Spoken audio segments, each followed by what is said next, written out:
Welcome to another edition of ERAtv, where we have a little fun with the movers and shakers in the direct response industry. I'm Craig Burnett here with Sage Rader. Sage, how you doing, Craig? You are involved in social media where it relates to direct response. Tell us what you do. That is correct. What we do is connect brands with consumers using the same best practices and business skills that people have been doing for years, only putting it into a new medium and taking business to where the consumers are looking to make purchases today. Mm-hmm. Now, are you doing things more with viral campaigns, or what some people would normally call institutional campaigns, where here's a nice website, here's a nice product, please buy from this website, or are you doing a combination of both, or what's your focus? We operate in both spaces, but what people often call viral is simply high pass-along value content. Content that somehow people identify with emotionally and they attach to and then want to pass on to someone else. So I don't like the term viral necessarily, because everyone says, well, we want a new viral video, or we're shooting a viral video. That's like announcing that I'm shooting my Oscar award-winning film starting next Monday. Right. It's a happy accident when things go viral. So we try to create the best content possible to engage consumers, and DR is particularly good for that because there's an enormous amount of content that's already there and laying around that can be repurposed and directed very strategically via social media channels to consumers. And that's one of the things I wanted to ask you about, because it seems like with the enormity of the viral videos that have succeeded, that just, as you say, by a happy accident, seems to me that once the public figures out that we're all trying to create viral videos to sell them, right, then that will infect their ability to consider them special or pass alongable. That's absolutely correct. The worst thing a brand can do is get into social media and use it as a traditional broadcast medium. Start screaming. It's the equivalent of walking into a cocktail party with a sandwich board on that says, buy my stuff, with a lampshade on your head sideways. People are going to respond negatively to that, and the blowback can be severe. So what you need to do is actually just create genuine content that's authentic and transparent. These are words that are traditionally kind of scary for executives. But if your brand was a person, how would that person behave at a cocktail party is the most important question you can ask yourself, because if you're authentic and genuine, people see that in the social space and they respond. Sure. But aren't the drunk people more fun at the cocktail party? Way more fun at the cocktail party. However, the drunk people probably aren't doing very well in their careers. That's true. Yeah. Now, do people come to you and say, okay, I want to do some social media, but I want to be able to track it. I want to know what the success, the ROI, all of that stuff is.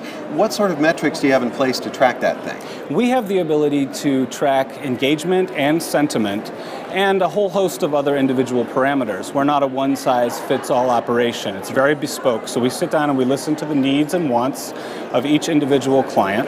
And then we sit down and identify traditional offline goals and objectives, and we look to see how we can create parametrics or parameter metrics and reporting around those specific issues. Okay. So we identify on a client-by-client basis what they want to see, and we make sure that the online is brought into integration with the offline or traditional brick-and-mortar goals and objectives. Now, are you involved just mostly in the Facebooks and Twitters of the world, or do you get into the blogosphere as well? We do everything, and where there's conversation, we make sure that our clients are there and participating in that conversation. What happens when you get somebody who maybe hasn't had a terrific experience with a particular brand and starts blogging about it like crazy, putting negative stuff out there that then gets picked up by other blogs and I assume can infect a brand very, very quickly? How can you mitigate that? That's a huge fear, and that's a great question, because people are going to do that anyway, whether the brand is involved in the conversation or not. Using social media, you can take a potential catastrophe and spin it into a word-of-mouth marketing diamond.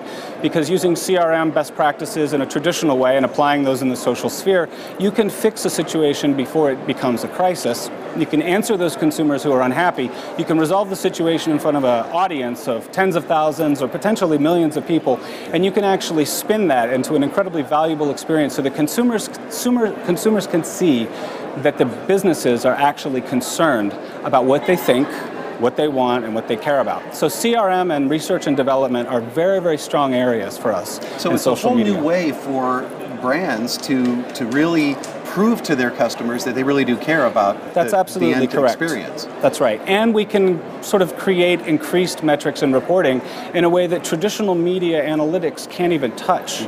We can go into a very, very deep and very targeted and specific level and find out how consumers, for instance, feel on Tuesdays when it's raining and they're eating ice cream. Right. Consumers will tell you. So if brands are actually listening as much as they're talking in the social space, they'll get all the valuable information they need and then some.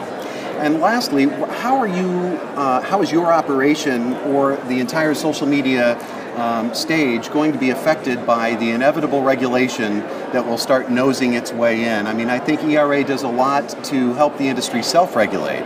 But what happens when government gets involved, the FTC and others, and start wiggling their way into what the social media space is doing? What happens then, or has it already happened? Well, I think companies need to be involved in that space so that they can be a part of the dialogue as that begins to unfold. If companies and brands are not involved in that, then you have a bunch of politicians sitting around making policy without any active knowledge of the space itself. So I encourage our clients to be heartily involved, not only in that process, but in the sort of decision-making process in general, internally and externally, because it's industry primacy is up for grabs, let's just say. It is the wild, wild west. Sure. Everyone's a declared social media expert, and I'd be very, very wary. I would warn companies and brands against anyone who comes in with a Chinese menu approach. Right. But if you really sort of dedicate some time and energy and traditional best practices into looking at how to, and converting those in the social space, you can be involved and have a voice in this sort of emerging policy that's going to be taking place. And it isn't that you guys in social media are recreating the wheel of advertising. You're basically adapting the wheel to fit in that space and work best there, right? That's absolutely correct. Now, there are differences in sort of day-to-day practices, of course, but in general, good business is good business. And if you do good business in one medium, you can make that apply cross-platform. And that's what we at Johnny Agency and Have Fiction do for our clients. Terrific. Well, certainly the wave of the future. Sage, thanks for joining us today. Thanks, Greg. Appreciate it. And thank you for watching ERAtv. I'm Craig Burnett. We'll see you next time.